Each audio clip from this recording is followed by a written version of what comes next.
आज का टॉपिक है रिफ्रैक्टिव इंडेक्स। क्या होता है रिफ्रैक्टिव इंडेक्स?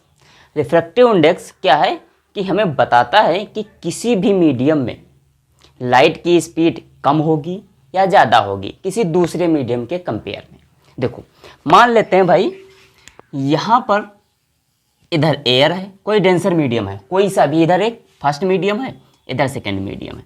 यहाँ से लाइट यहाँ आएगी तो क्या हुआ, ये यहाँ आई, मतलब ये ऑब्लिक हो गई, यहाँ से लाइट यहाँ पर पड़ी। ठीक है, अब ये डेंसर मीडियम है, ये कैसा मीडियम है? डेंसर है। ये है रेयरर। जब लाइट रेयर मीडियम से डेंस मीडियम में जाती है तब क्या होती है? Bend towards normal. तो नॉर्मल की तरफ बेंड हो जाती है। तो भाई यहाँ पर हम एक नॉर्मल ड्रॉ कर लेते हैं, तो ये कुछ इस तरीके से निकल जाएगी। ये इंसिडेंट एंगल हो गया, ये रिफ्लेक्टेड एंगल हो गया, ये नॉर्मल है।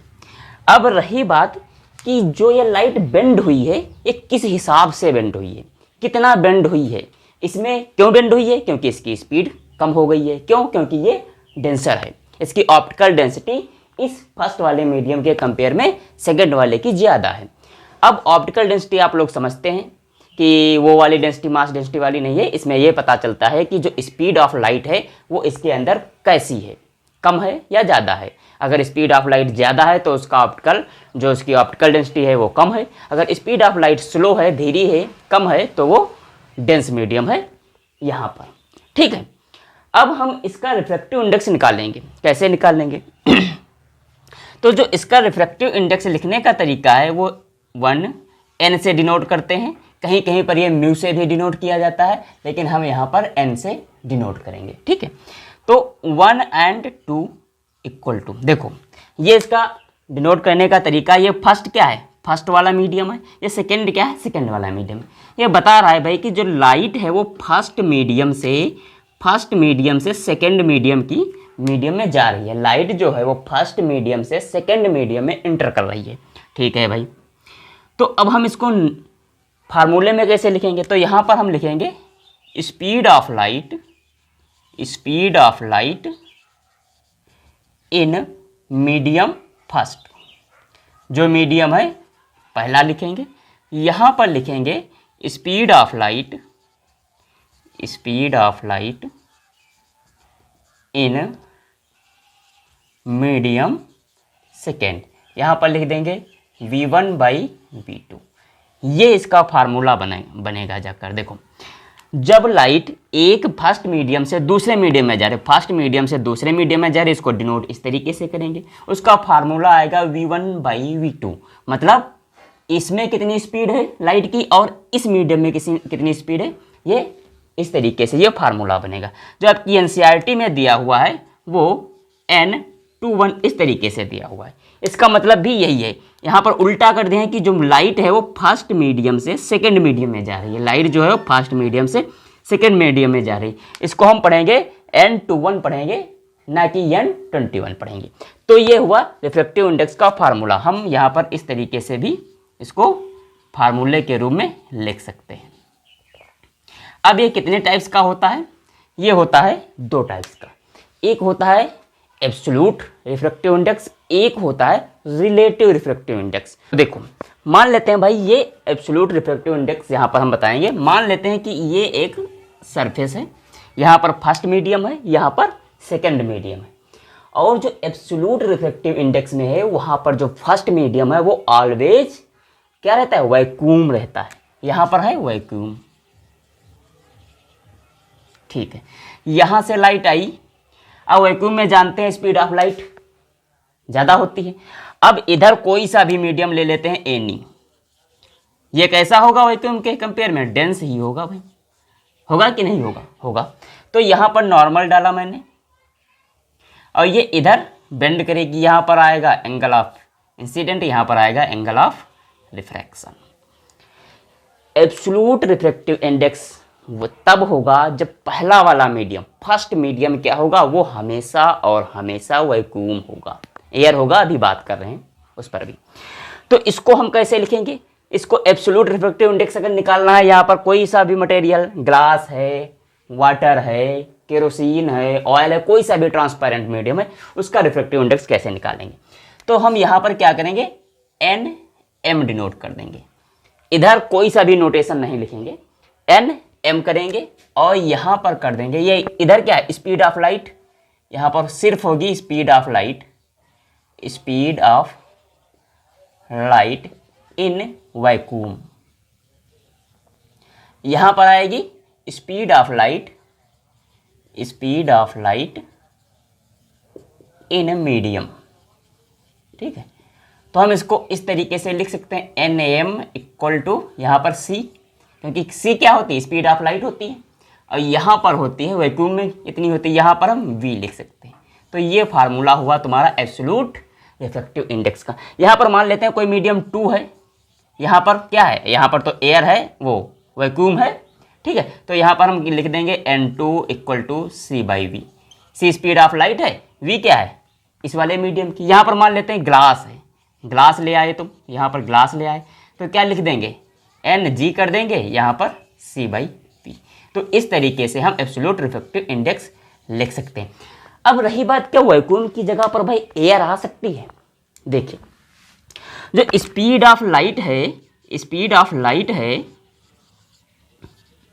वो वैक्यूम में है लगभग 2.9979 इंटू 10⁸ मीटर पर सेकेंड।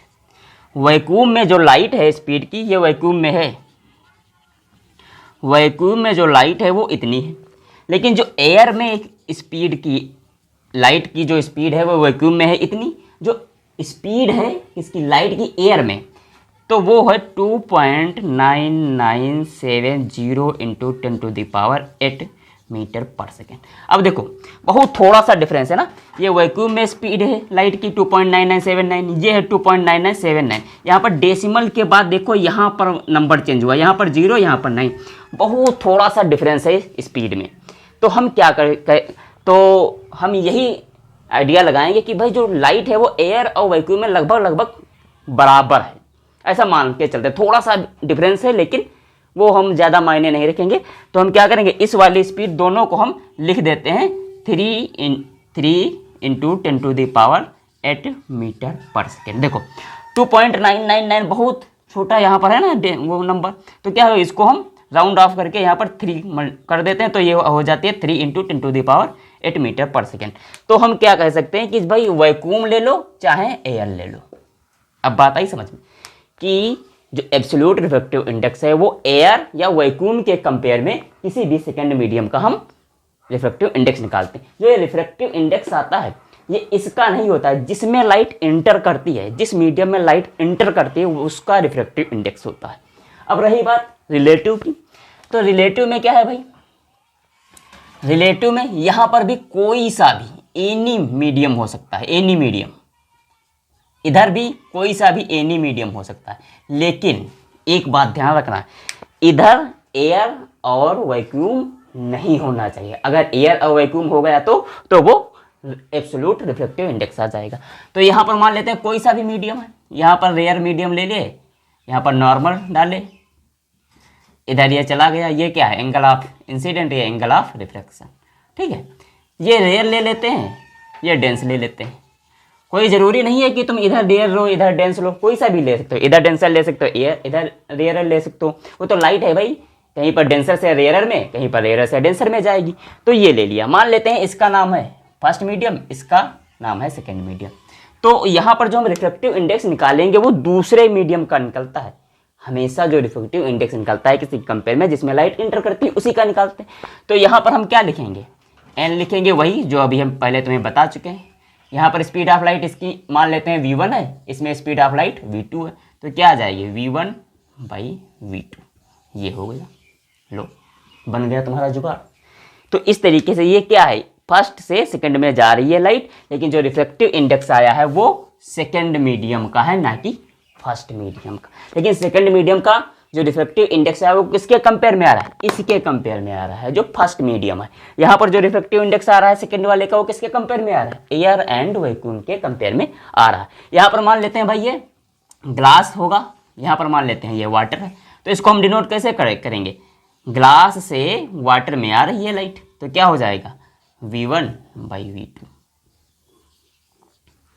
बस हो गया। इस तरीके से नोट करें। यहाँ पर जो ग्लास से लाइट आ रही थी वाटर में, तो जो रिफ्लेक्टिव इंडेक्स होगा वो किसका होगा, वो वाटर का रिफ्लेक्टिव इंडेक्स होगा, ना कि ग्लास का। यहाँ पर मान लेते हैं भाई, देखो जैसे मान लेते हैं स्पीड ऑफ लाइट, ये एब्सोल्यूट मान लेते हैं, ग्लास का निकालते हैं, ग्लास का, ये वाला ग्लास मान लेते हैं, ग्लास का एब्सोल्यूट रिफ्लेक्टिव इंडेक्स निकालते हैं। तो जो ग्लास का रिफ्लेक्टिव इंडेक्स होगा वो एन जी कर लेंगे, सिंपल सी बात है। जो स्पीड ऑफ लाइट है वो वैक्यूम में कितनी है, अभी हम बता चुके हैं, 3 × 10⁸ मीटर पर सेकेंड लेते हैं, 3 × 10⁸ मीटर पर सेकेंड। जो स्पीड ऑफ लाइट यहाँ पर ये, अब हमने क्या बताया, ये ग्लास लिया है, अब ये इस ग्लास में जो स्पीड ऑफ लाइट है वो कितनी है, 2 × 10⁸ मीटर। इसको कैंसिल करेंगे कितना आ जाएगा, Ng = 3/2 या 1.5। इसकी यूनिट कोई होती नहीं, तो जो Ng का मतलब Ng कहें तो रिफ्लेक्टिव इंडेक्स ऑफ ग्लास कितना है, 1.5।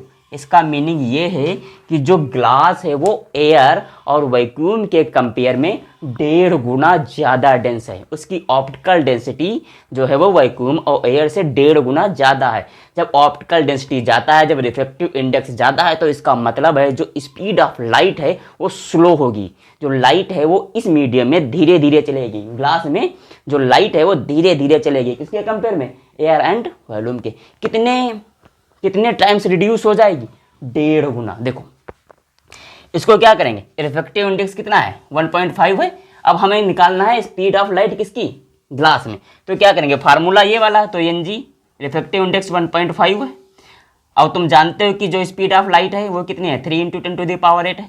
अब कोई कहे भाई स्पीड ऑफ लाइट ग्लास में कितनी होगी, ग्लास में कितनी होगी, तो हम क्या करेंगे, Vg इधर कर लेंगे, 3 × 10⁸ × 1.5, इसको कैंसिल करेंगे वही आ जाएगी, 2 × 10⁸ मीटर पर सेकेंड। तो इस तरीके से अगर हमें रिफ्लेक्टिव इंडेक्स पता है तो हम उस मीडियम में स्पीड कितनी है लाइट की वो कैलकुलेट कर सकते हैं। अगर दोनों मीडियम की हमें स्पीड पता है तो हम उसका रिफ्लेक्टिव इंडेक्स निकाल लेते हैं। जितना ज़्यादा रिफ्लेक्टिव इंडेक्स होगा उतनी ही स्पीड क्या होगी, कम होगी। जो ये है भाई रिफ्रैक्टिव इंडेक्स के डायरेक्ट इन्वर्सली प्रोपोर्शनल होती है स्पीड, इन्वर्सली प्रोपोर्शनल। जितना ज़्यादा रिफ्रैक्टिव इंडेक्स बढ़ेगा उतनी ही स्पीड क्या होगी, घटेगी। जितना ज़्यादा रिफ्रैक्टिव इंडेक्स मीडियम का बढ़ेगा उसमें अगर लाइट जाती है तो उसकी जो स्पीड है वो धीरे धीरे कम होगी। अगर ये 2 गुना बढ़ गया है तो क्या है, ये हाफ कम हो जाएगा। इसी तरीके से हम रिफ्रैक्टिव इंडेक्स डिफाइन करते हैं।